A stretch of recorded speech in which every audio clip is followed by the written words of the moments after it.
Hey everyone, it is Dr. Nicole Rochester, founder and CEO of Your GPS Doc. It has been a while.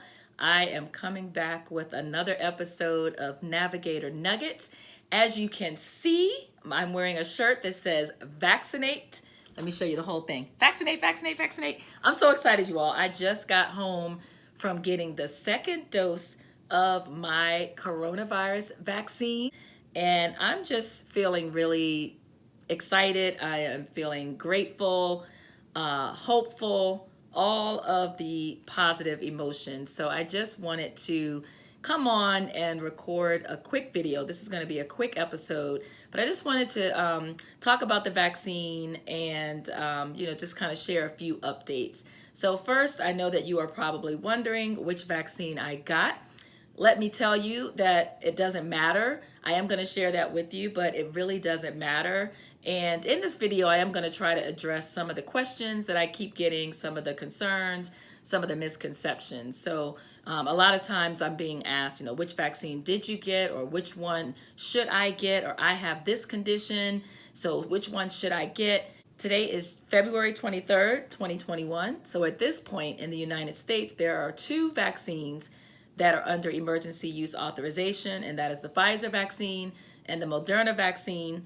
So right now we just have two choices, and you really don't have a choice because at the end of the day, it has to do with what's available to you, okay? You can't really go to the health department or a mass vaccination site or a hospital or a CVS or a Walgreens and be like, yeah, I want the Moderna, or you know what, I want the Pfizer. It doesn't really work that way. Generally, how it works is that you're going to get whatever they have available. And some facilities may have one of the vaccines available in the morning. They may have another vaccine available in the evening. They may have one vaccine available on a Monday and a different one available on a Tuesday. Or maybe they only have Moderna or they only have Pfizer. But those two vaccines, as I have shared in previous episodes of Navigator Nuggets, have almost identical safety and efficacy profiles, meaning they're both incredibly safe, they're both incredibly effective. So it really doesn't matter. So having said that, I did get the Pfizer vaccine, not because I chose to get Pfizer, but because that is the vaccine that they had available to me. So I got my first dose on January 26th, and I was supposed to get my second dose 3 weeks later. Now, where I got the vaccine, they went ahead and scheduled you for your second dose, which I think is really, really smart. So I was supposed to get vaccinated this past Thursday, but as a result of the major snow and ice storms across the country, there were major disruptions in the transportation of the vaccine. So they actually sent me an email and canceled my appointment last Thursday. So I was kind of sad because I was already a little bit out of my 3-week window. And while they are saying that that's okay, I just wanted to get that vaccine on that particular day. But anyway, they had to cancel my appointment and it got rescheduled to today. And so today I am exactly 4 weeks out. Now, you may know that the Pfizer vaccine ideally should be given 3 weeks out or 21 days. And then the Moderna is 4 weeks or 28 days. So that's how those two vaccines were studied, during the actual clinical trials. And that's the data that led to their emergency use authorization. But of course, now we're in the real world, right? And so stuff happens. So of course, not every single person is getting their second dose exactly 21 days later or exactly 28 days later. I mean, a lot of people have been able to do that, but sometimes there may be issues like this that are out of our control with vaccine supply, or sometimes, you may have an issue. Maybe you're sick on the day that you're supposed to get your follow-up vaccine. And there have actually been some people that have contracted COVID in between the first dose and the second dose. So that is a perfect opportunity for me to remind you that you have to get both doses. They are studying single dose regimens and things of that nature, but that is, again, not how the vaccine trials were conducted. And so for now, the Pfizer and the Moderna vaccines are both 2-shot regimens. And but yeah, so some people are getting COVID in between the first and second. We're not hearing a lot about this, but we know that it's possible because we know, based on the studies, that you need 2 doses of this vaccine to hit that 94 to 95% efficacy. And so we shouldn't be upset or bewildered if somebody says, I got my first dose of the COVID vaccine and then I got COVID. First of all, they did not get COVID from the vaccine. So let me address another myth. The vaccines, as I've said in previous episodes of Navigator Nuggets, do not contain any portion of the coronavirus. It is not a weakened virus. It's not a killed virus. The vaccines that are out now are mRNA vaccines that code for that spike protein, okay? And they basically give your body the instructions to make the spike protein. Your body starts making the spike protein, and your body's like, what is this? This doesn't belong here. And then your immune system comes to the rescue, and it makes antibodies, and the memory T cells are like snapping a picture, taking selfies, like, okay, we're gonna remember you if you ever come back. And then all the mRNA gets chopped up, taken away, and the cells with the spike protein that we made, those get eaten up and taken away, and then life goes back to normal. And then if you ever see coronavirus in real life, your body remembers it, and it's going to implement all of those things. Your body's going to make antibodies, and your body's going to have T cells and memory cells, and all these things are going to come into place to allow you to fight the coronavirus infection. Okay, so I'm just trying to sneak a whole lot of things in here to address some of the questions, some of the concerns. All right. So anyway, I got my second dose today, and the nurse that gave it to me was awesome. The first time I felt it a little bit, like, of course, well, I don't know, I'm saying of course, but I do know some people who said they didn't even feel the needle. I did feel the needle the first shot, but it was very, very mild. I mean, it was not anything that I didn't flinch or scream or anything like that. And then, as you know from my previous posts, I did have about 4 or 5 hours later, I did have a little bit of soreness on my left arm, which is where I got my second dose today. And then the soreness got worse a few hours later. I took some ibuprofen. The soreness pretty much went away. 6, 7 hours later, when it was time for me to go to bed, the soreness came back, and I just decided I was going to take one more dose of ibuprofen because I didn't want to wake up in the middle of the night or wake up the next day and have a lot of pain. So the next day, it was just very, very mildly uncomfortable, like only if I touched it, and I was able to do all of my normal activities. I did not take any more medication, and that was it. So tonight, I got my second dose, and what we know about these vaccines, which again, this is not surprising, is that if you're going to have a more robust reaction, it's more likely to happen with the second vaccine. And some of the things that have been reported include arm pain, which I had before. So I'm very fully expecting to have some arm pain in a few hours. But then some people are having flu-like symptoms. So they may have headaches, they may have body aches, they may even have fever or chills, and like fatigue, like really bad fatigue. Now, my friends and colleagues and family members that had these symptoms, including my own daughter, they took some Tylenol or some Motrin, and for the most part, within 12 to 24 hours, they were completely fine. I can share with you that my daughter continued to work. She worked the next day despite, feeling kind of off. She just took her ibuprofen, and, she went through an entire like 8 to 10 hour workday. I do have some friends that have taken off the next day because of their symptoms, and they just kind of hung out in bed or just, laid on the couch and drank their fluids and binged on Netflix, and then the very next day they were back to normal. So we'll see. I'll let you all know how things go for me tomorrow. Most people seem to be having these symptoms around 6 to 8 hours after the dose. So I got my vaccine tonight at 7 p.m. So I'm going to be hopefully sleeping 6 or 7 hours out from that. And so we'll see, we'll see if the symptoms wake me up, or we'll see how I feel tomorrow morning. But I'm not stressing out about it. I know that all I have to do is take some ibuprofen or some acetaminophen. I was instructed tonight by the nurse to drink lots of fluids, and she said that twice, like make sure you drink lots of fluids. And interestingly, the nurse told me that if I wake up in the middle of the night with symptoms, to try my best to kind of get through it and to not take anything. And I wanted to share that with you all because I haven't necessarily heard that shared widely as advice. I don't think that it's specifically on the CDC website, but what we have heard from some of the experts is that you shouldn't pre-medicate prior to your second dose. So now that we know that more people are more likely to have symptoms after the second dose, some people have said, well, you know what?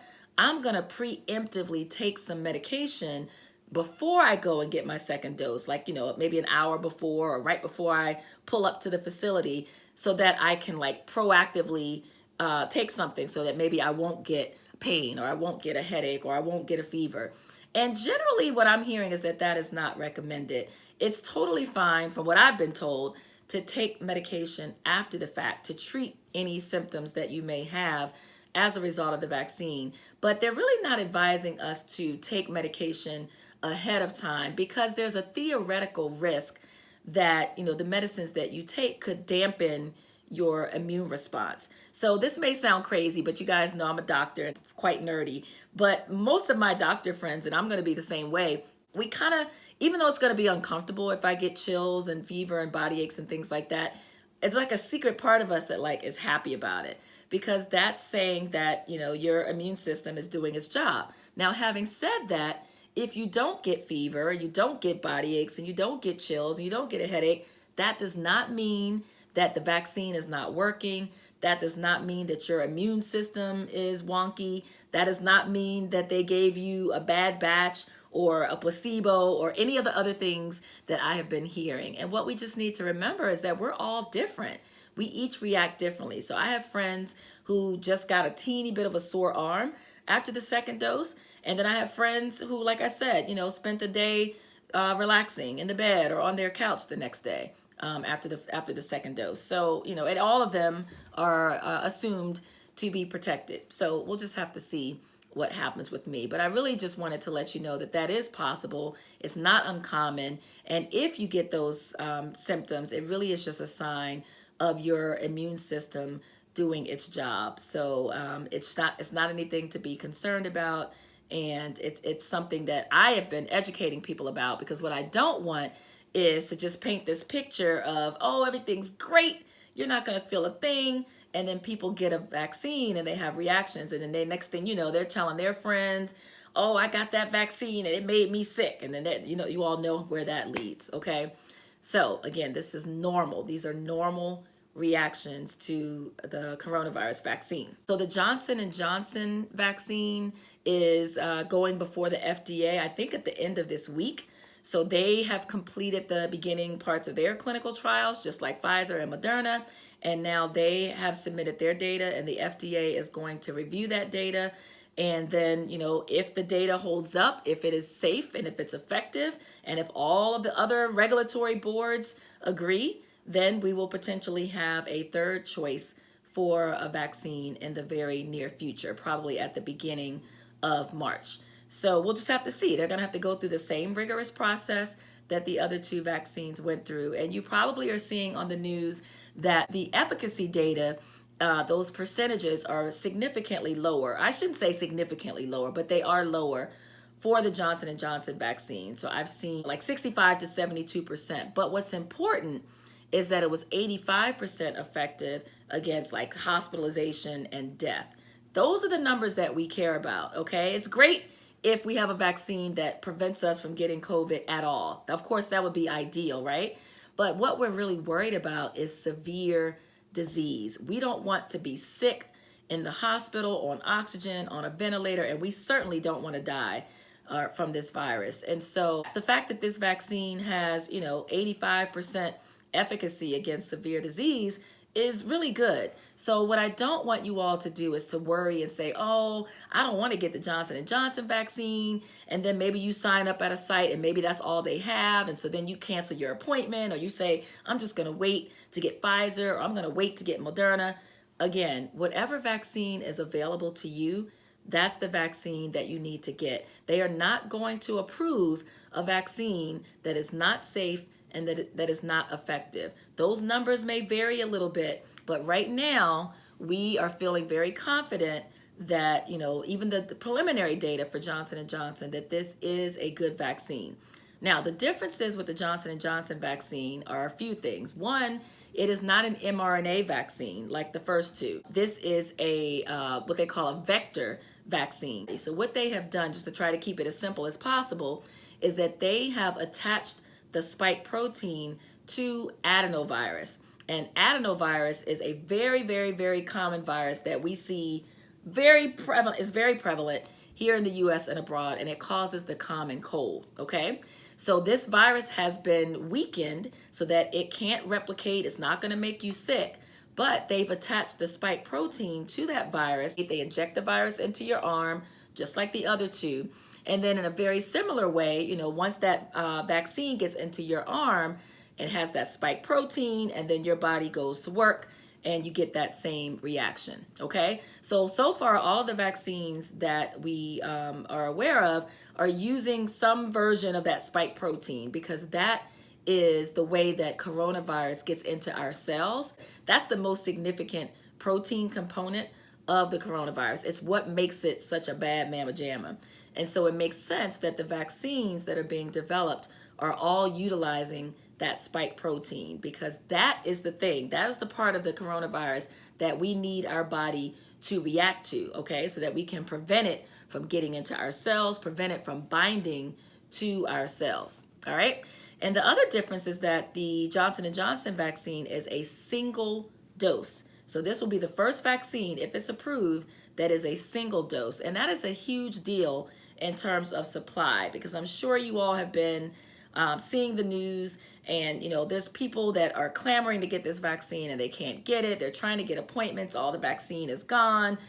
The states and the governors are complaining about not getting enough vaccine. And so just think about it. Instead of two doses, by having a vaccine that only requires one dose, you're immediately kind of doubling your supply compared to what we have with the current Pfizer and Moderna vaccines. So basically, it's just going to allow us to vaccinate a lot more people. Also, the Johnson & Johnson vaccine can be stored in a regular refrigerator. So that is a plus as well. All right, I think that's probably all I have. Oh, the last thing I'll say is that, we are continuing to see variants. There's a variant arising out of Brazil, out of South Africa, and out of the UK. All of them appear to be more contagious, meaning it's easier to transmit, but we're not really seeing evidence that they are causing people to die at a higher rate, which is good. And we are seeing some variability. They are testing the currently available vaccines against the variants, and they're doing it in a lab setting. And they are worried that there is slightly decreased effectiveness, but right now they feel that even with that slightly decreased effectiveness, that the current vaccines are appropriate and that they will provide adequate protection. Not 100%, nothing is 100%, but that they will provide adequate protection. Another thing that they're looking at is whether or not we may need a booster specifically for the variants. And so they're, thinking about how they could create that so that, don't be surprised if these variants really become prevalent, then we may all have to go back and get another booster, and that will be fine. Again, this is all in flux, you all. We are in a global emergency. We are still in the middle of a global pandemic. And on that note, let me just pause and reflect on the fact that we crossed the 500,000 death mark yesterday. 500,000, I'm sorry, over 500,000 Americans have now died from COVID-19. That is not okay. Whether or not you want to get vaccinated or not, and that is absolutely your right, I am telling you that it is not okay that we have lost 500,000 Americans. And when I hear people still in 2021 say that this virus is a hoax, or, it really angers me, because it totally disrespects the people that have died, the family members of the people who have died, who, in most cases didn't even have a chance to be at their bedside, didn't have an opportunity to say a proper goodbye, didn't have an opportunity to memorialize them the way that most people normally would in terms of funerals and things of that nature. I mean, we're never going to understand the impact of that trauma, okay? And it disrespects the healthcare workers who are out here tirelessly caring for COVID patients, some of whom have lost their own lives, some of whom have brought this virus home to their families who have been impacted. It's maddening to me. Like it really, really makes me angry when people trivialize coronavirus. I mean, 500,000 people, you all. Like, I know that at this point it's been almost a year and everybody's tired. And look, I get it, okay? We all want to go back to normal, whatever that is. But we have to pause and we have to think about the fact that these were mothers, these were fathers, these were wives and husbands and sisters and brothers and aunts and uncles and nieces and nephews and cousins and co-workers and church members and neighbors, best friends. These were people. So don't get so blasé about it. Like, we can't just become numb to the fact that 500,000 people have died. This is not okay. And one of the best ways that we can prevent the future deaths and future morbidity, which is all the complications and long-term COVID, is by getting vaccinated. Okay, so if you still have concerns, that is okay. You should be asking questions. You should have concerns. That is totally fine. I want to normalize vaccine hesitancy. I am not here to vilify anyone who has decided not now, not yet, or even if you've decided no. The only thing I ask is that you make a decision based on accurate information and that you do your due diligence to find accurate information. Don't have a knee-jerk response to these whack videos that end up in your inbox on social media. Check out the source. Listen to the medical professionals. Listen to the scientists. Please, I implore of you, please. Okay? We don't want 100,000 more people to die. I mean, I don't know how much more we can take. Okay? There is hope. We are starting to see the case numbers come down, where the death rate is slowly but surely starting to come down. And so there's hope, but we got to keep wearing our mask. We got to keep washing our hands.